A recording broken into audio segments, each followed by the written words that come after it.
చంద్రబాబు నాయుడు గారు తీసుకొచ్చినటువంటి పెట్టుబడులు అన్ని కూడా ఎనిక్కైతే ఏ కంపెనీలు వెళ్ళిపోయాయో ఆ కంపెనీల దగ్గరికి మళ్ళా వెళ్ళాలి, వాళ్ళని ఒప్పించి మెప్పించి మళ్ళా ఈ రాష్ట్రానికి ఆ కంపెనీలు తీసుకురావాలా.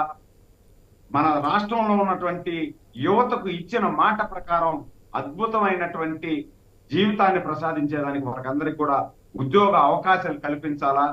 ఎస్సీ ఎస్టీ మైనారిటీ బీసీ వర్గాలన్నింటినీ కూడా సొంతంగా వాళ్ళు డెవలప్ అయ్యి ముందుకు వెళ్లేదానికి ఆర్థికంగా సహాయపడుతూ, ఎవరైతే నిరుపేదలు ఉన్నారో ఇల్లు లేని వారికి అందరికి కూడా దాదాపు 3 లక్షల ఇండ్లు కట్టిస్తే ఆ 3 లక్షల ఇండ్లు కూడా ఇంతవరకు ఇవ్వనటువంటి ఈ ప్రభుత్వం మళ్ళా మనం ఆ ఇండ్లన్నీ కూడా కంప్లీట్ చేసి అర్హులైన పేదలకు అందరికీ ఇండ్లు అప్పగించాలి.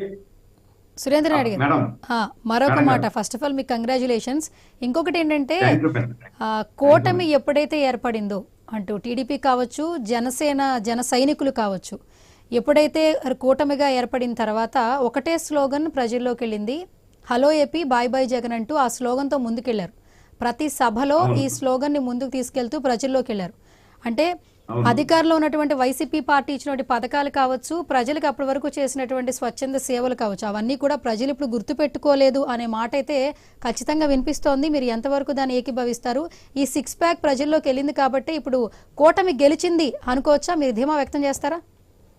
మేడం, ఈ రోజు 100కు 100% పవన్ అన్న ఈ రాష్ట్రాన్ని తెలుగుదేశం పార్టీతో కూడా కలిసి ప్రభుత్వం ఏర్పాటు చేస్తున్నారు.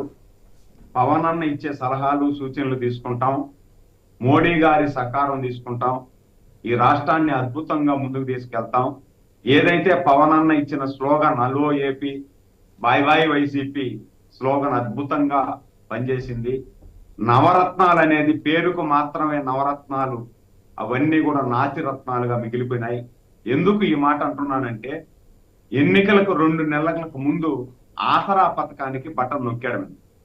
2 నెలలకు ముందు నొక్కినటువంటి బటను మొన్నటి వరకు డబ్బులు పడలా, మహిళల ఖాతాల్లో డబ్బులు పడలేదంటే ఉత్తుత్తి బటన్లు నొక్కాడు.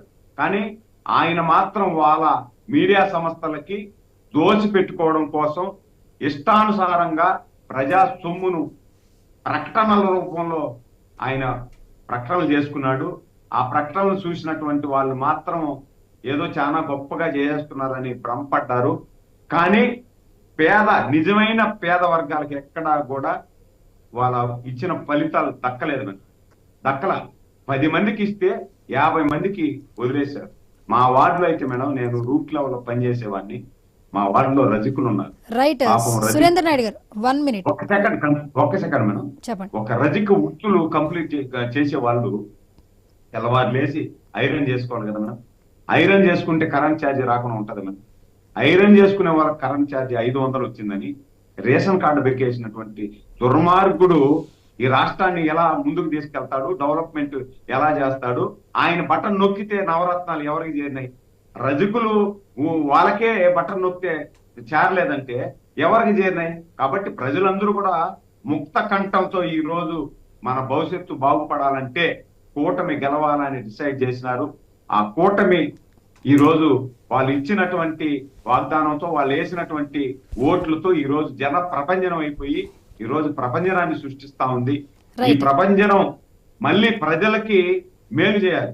మనం ఏదైతే ప్రజలు నమ్మి మనకు ఓట్లేశారో ఆ నమ్మకాన్ని ఒమ్ము కాకుండా ముందుకు తీసుకెళ్లేదానికి మేము సంసిద్ధంగా ఉన్నామని చెప్పి కూడా మీ ద్వారా తెలియజేస్తున్నాను. Right right thank you Surender Naidu గారు. సో ఉమ్మడి ప్రకాశం, ఉమ్మడి నెల్లూరు జిల్లాలో కూడా టీడీపీ కూటమి పూర్తి ఆధిపత్యం ప్రదర్శిస్తోంది. ఉమ్మడి ప్రకాశం జిల్లాలో మొత్తంగా 12 అసెంబ్లీ నియోజకవర్గాలుంటే వాటిలో టీడీపీ 7 చోట్ల దూసుకెళ్తోంది. 2 చోట్ల వైసీపీ స్వల్ప ఆధిక్యంలో ఉంది. దర్శిలో 2 పార్టీల మధ్య హోరాహోరీ నడుస్తోంది. ఈ 3 సీట్లు తిరగబడతాయా లేక వైసీపీ దక్కించుకుంటుందా అనేది ఉత్కంఠగా మారింది. గత ఎన్నికలలో ఉమ్మడి ప్రకాశం జిల్లాలో టీడీపీకి 4 సీట్లే దక్కాయి. ఇప్పుడు టీడీపీ తిరిగి సత్తా చాటుతోంది. అటు ఉమ్మడి నెల్లూరు జిల్లాలో 10 అసెంబ్లీ సీట్లుంటే 10కి 10 టీడీపీ లీడ్లో ఉంది.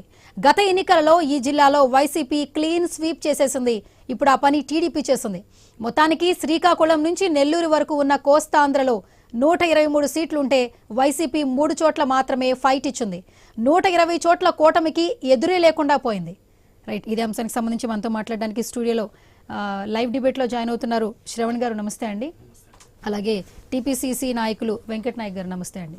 సో బీజేపీ స్పోక్స్ పర్సన్గా అలాగే బీజేపీ పర్సన్గా మీ నుంచే స్టార్ట్ చేస్తాను శ్రవణ్ గారు. సో మార్నింగ్ నుంచి కూడా చూస్తున్నాం టీడీపీ, జనసేన అలాగే బీజేపీ గెలుపు సునామీ కనిపిస్తోంది. ముందు నుంచి కూడా కూటమి విజయం సాధిస్తుంది అనే మాట మేము బలంగా వింటూ ఉన్నాం. ఈరోజు అదే జరిగింది. ఒక బీజేపీ పర్సన్గా ఏం చెప్తారు? ఈరోజు ఆంధ్రప్రదేశ్ రాష్ట్రంలో ప్రజలకు ముఖ్యంగా మనం అందరం కూడా హ్యాట్స్ ఆఫ్ చెప్పాల్సిన అవసరం ఉంది.